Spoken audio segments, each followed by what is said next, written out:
Okay, so I'm the director of Center for Autonomy at University of Texas, and also I am helping a small company here, Neurosymbolic Intelligence, to get off the ground. And the focus area there is contested logistics, and the comments this morning were encouraging. So this is the slide thing. Okay, good. So we are in Austin, and we talk about autonomy. I just couldn't help but put this picture up there. I'm sure you have seen these. Sometimes when I drive from home to the university, I see 10 of them at the intersections and all over the place. And it tells me that we probably are at a moment where we can see the glass half empty or half full, and today I'm going to see it as half full. And to me, the question is not anymore whether we can actually build autonomous systems. The answer is obviously yes, and it has been yes for a long time now. The question is really whether we can build these things aligned with our values, aligned the values of individuals, aligned with the values of our democratic nation, and whether we can trust these to adopt them at large scales. And I was asked to give a talk about the trajectory of autonomy, and I think the trajectory of autonomy is up to us. We can either build something like the social media, and it has come up a few times. We have created a monstrosity, and right now we don't know how to tame it. We can either go that route, or we can build something that we can rely on and that we can align with our values. And obviously, I'm going to argue that we should go to that right route, right? But then, before making that argument, what I want to do is I want to now take a little look at a couple of trends that may define the trajectory for autonomy. And there are huge opportunities here and also matching probably challenges. So the first one I want to talk about is that autonomous systems are not just information processing software. They usually come in embodiments, robots, cars, satellites, drones, and lots of examples that we have seen today. So our job is actually not just worrying about the information side of it, but these things will act in the real world, right?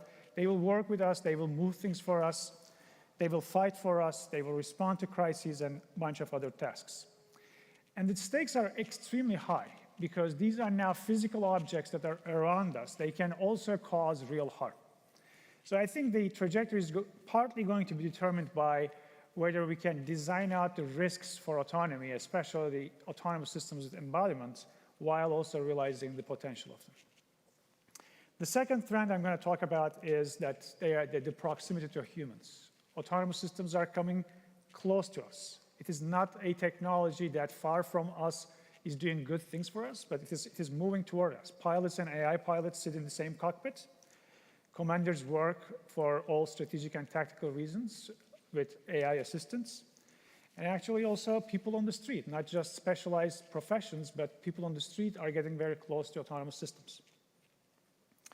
And I think that the recent advances in processing language and vision-based data, vision language models, for example, are making the communication with autonomous systems easier for us. We can probably understand in many different ways. We can collaborate with them, but also this capability of speaking with them, seeing them, and interacting with them, understanding with them, it comes with its own new vulnerabilities, new ways to fail for these systems. They can be fooled in new ways. They can be manipulated in new ways. So as always, there are the opportunities and then there are the risk factors as well. The third trend I want to talk about is that we are at a point where we can now start talking about not only individual autonomous systems, but also groups of autonomous systems morphing into perhaps even societies of autonomous systems. And with scale comes better coverage. With scale may come that these groups or societies of autonomous systems may be able to do things that individual systems cannot do. But also these dependencies, again, bring new vulnerabilities. It becomes much harder to predict how we will see ripple effects from one failure in the system to the entire system. And the fourth one I'm going to talk about is that there's a coevolution between humans and autonomous systems. and this is related to the scale that we talked about, but also the proximity of humans to each other, we may start actually influencing each other. So through this coevolution, autonomous systems and humans not only work together, but they may influence how they see the world, how they see each other, what they would call as trusting the other side, what they expect from each other. We may get into a perpetual loop of influencing between humans and autonomous systems. And we don't even have to have these things in large numbers. So I'm going to go back to this Waymo example and just a personal experience over the last couple of months. They are really common here. And I have seen Waymo cars changing lanes, making a left turn, actually proceeding through a traffic light much faster than my fellow Austinites would do. And I call myself an agile driver. My wife would probably call me an aggressive driver. That's a debate when I drive. But I find this faster reaction of Waymo refreshing. And it has already affected the way that I actually try to see the intersection when I notice an autonomous car around me. So, and now take that and apply it at a much larger scale. We will get into not only a human autonomy interaction, but is going to get into a human autonomy coevolution, living together, human autonomy societies, perhaps. Okay, so this list goes on. I have two more. Bear with me, okay? The next one is whether autonomous systems can strategize. And this is very close to my heart and my group's work at University of Texas. And the motivation is the following. In our daily lives, leave alone military operations, of course there it is extremely important, but we constantly manipulate information, not for hostile reasons perhaps, but we manipulate information to operate more smoothly, or at times we manipulate information to create strategic advantage for ourselves. And if you want to talk about human autonomy societies, then that has to be a factor as well. So that strategic aspect. And information is going to be, in addition to the embodiment, information is going to be perhaps the most important asset that we will leverage in our interactions with the rest of the world. And this is no doubt that this is going to be the case for conflicts in the space or for conflicts in the Indo-Pacific for at least near future. And let's hope that the conflicts stay in the information realm. So with autonomy now, again, we have a bigger opportunity, right? They can see farther, they can react faster, they may be able to shape the events no human force can do. And it is going to be amplified by, again, the recent advances in generative AI, our ability to manipulate, generate and manipulate information in different forms, visual, textual, etc. But we also have a little bit of a recent result where we looked into whether these models can actually really strategize, whether they can hide information, critical information or not. And what we have noticed is that, of course, they had built as association machines, they had built to please people, but they were not as effective in actually concealing information or manipulating information to create advantage for themselves in even in strategy games. And there's also the flip side of this, right? If we do all these things, the adversaries will try to do it as well. And then we have to worry about that. And the last trend or last factor I want to talk about is that all these things create systems. Why do we want to have autonomous systems? We want to have autonomous systems so that we are more effective in situations that we cannot anticipate. By very definition of autonomy, we are going to have systems that will continuously change. We will have ever-changing systems. They will grow capabilities, they will adopt new functionality in new contexts, in new environments and new missions. Okay? And this ever-changing aspect of it, I think raises a big question. We need to now start thinking about, we need to rethink about the entire life cycle for autonomy. From design of these systems to certification of them, to deployment of them, and et cetera. And that's what I want to do next. But before doing that, I want to just set the stage with a simplified view, very simplified view of what the design flow looks like in engineering processes, right? It starts from requirements or specifications. You design to these specifications. You try to build confidence that your system is going to operate properly. You can call it certification. You can call it assurance building, At some point, somebody signs it off, and you deploy the system, right? And the goal is never just building something. The goal is building something that we can trust, that we have sufficient assurance that the system is going to be safe, the system is going to be secure, private, or whatever we care about, right? And this process is, I would say, has been challenged for the last couple of decades already. And maybe these challenges are what is behind the Augustine's curve that shows that the unit price of defense systems is growing in an unmanageable manner. But I think the situation is getting way worse. This flow is not being challenged only. This flow is breaking under the pressure, a couple of factors of pressure. One is the trends that I talked about, ever-changing aspect of them. So we don't even have requirements anymore, right? Just the requirements are not just one-off things. Requirements are becoming moving targets, right? And we cannot talk about one-off certification. You can fly this airplane and then you are done. We need to think about the entire life cycle slightly differently.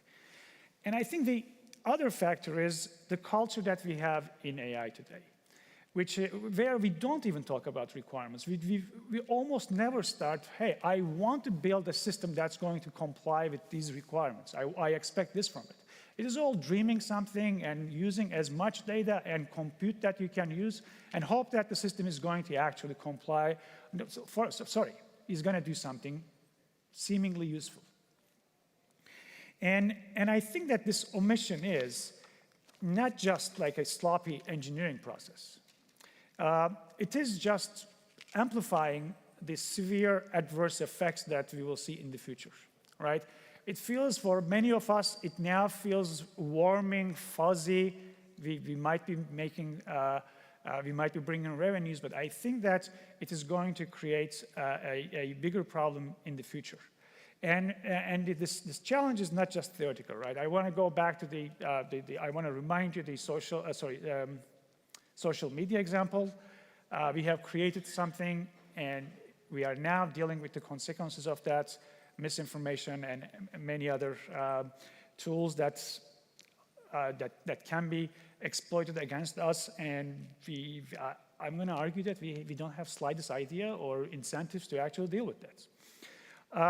Okay, so that's going to bring me to the next one. So with autonomy, the stakes will be higher than social media, all right? And for reasons that we discussed. And I want to argue that having assurance or having the process toward building assurance for autonomous systems, it is not like a little add-on property that we want to have for autonomous systems. And I'm going to go one step further than that. I will argue that with no proper assurance processes, the progress will not be sustainable. And we can undo the seemingly positive effects of autonomy eventually if we don't think about that process. And if we have it, of course, we can reliably field. And I'm not arguing that it is easy to do. I'm not arguing that I have a tool for you, tomorrow you will do it. I'll get to that. But if we lose sight of this, that is the consequence. If we don't lose sight of it, we may have a shot of fielding these systems in a reliable manner, in a scalable manner.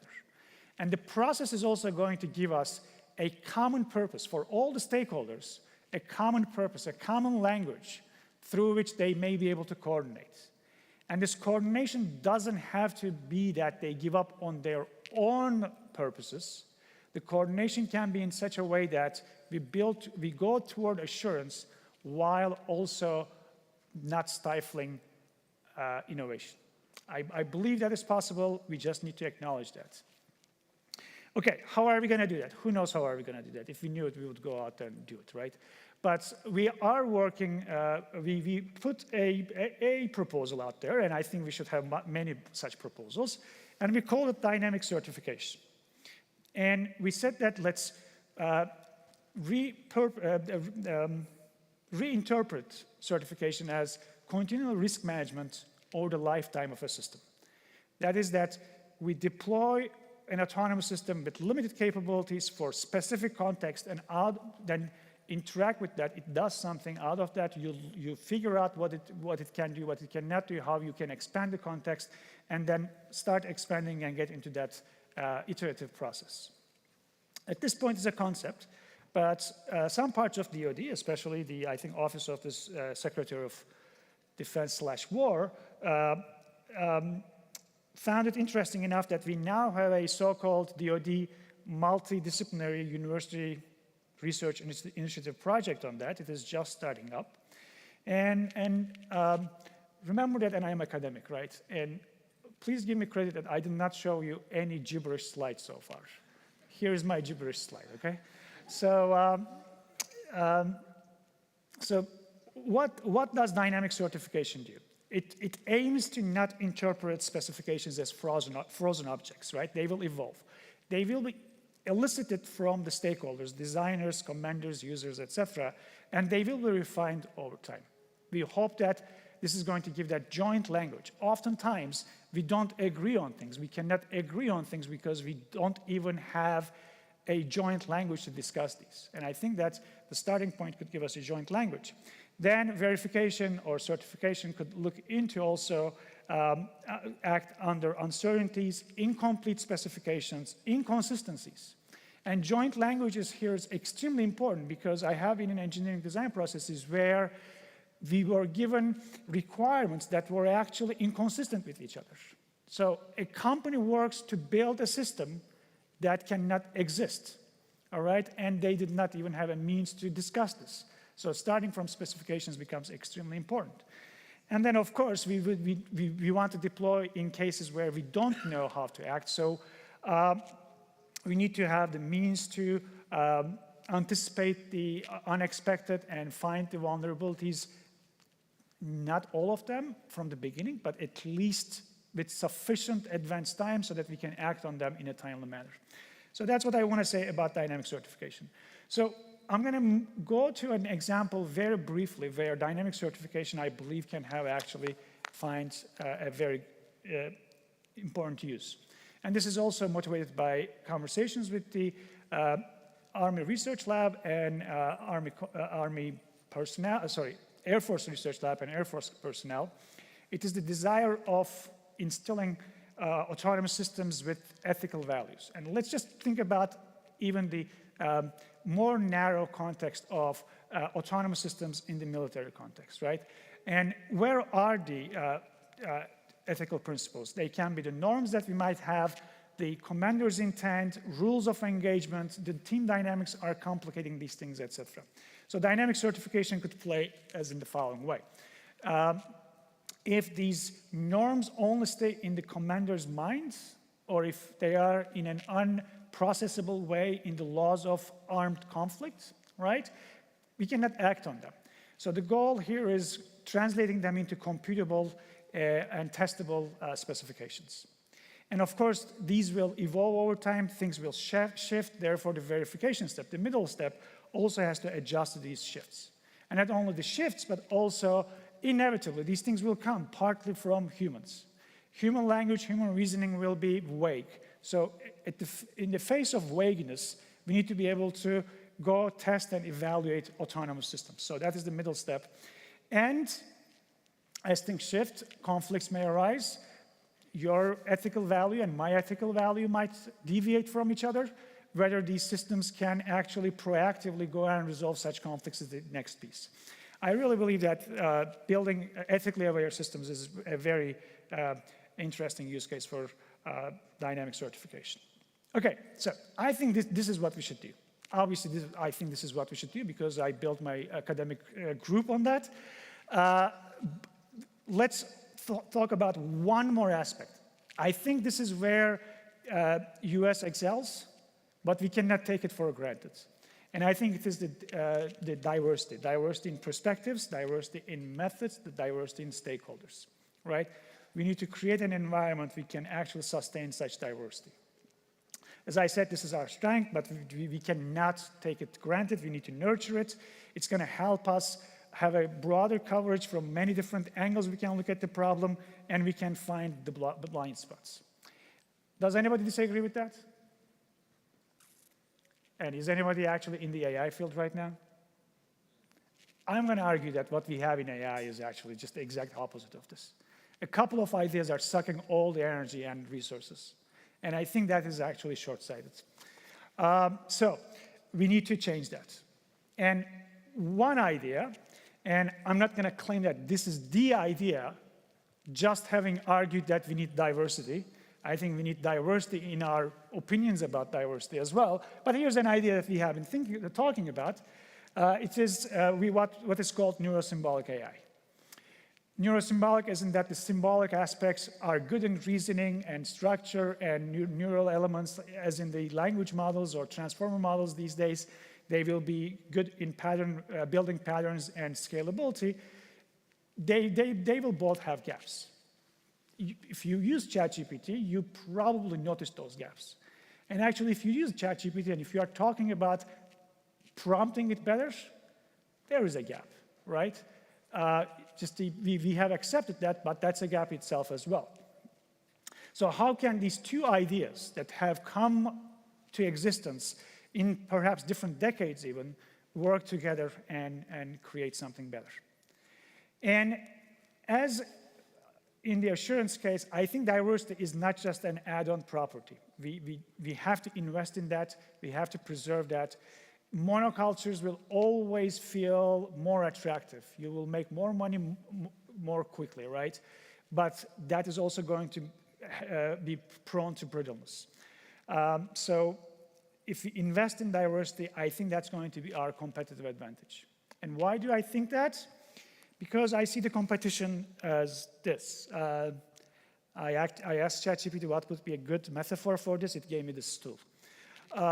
So I think that the competition is going to hinge on whether we can actually balance these three aspects. Speed, we heard about speed, right? And obviously we need scale, but also we need to build trust. Because building something quickly and deploying it at large scales that humans will not use have no value for us in the long term.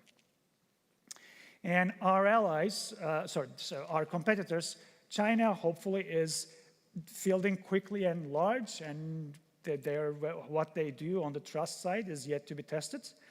I don't think we have enough information about that. Europe is banking big in regulation, and they even accept that they are lagging in innovation, possibly. And our allies, Israel, Korea, and others, perhaps excelling in very limited silos, but they will not be able to get scale. So I think it is not only our chance, but our obligation that we need to balance these three legs so that we have something stable for a long term. With that, I'm going to wrap up. So I'm going to remind you that I think the trajectory for autonomy is our choice, and we should choose the one that we can sustainably trust and build on. And for that, I believe that we will need a culture change toward longer-term strategic thinking and diversity of ideas. Thank you.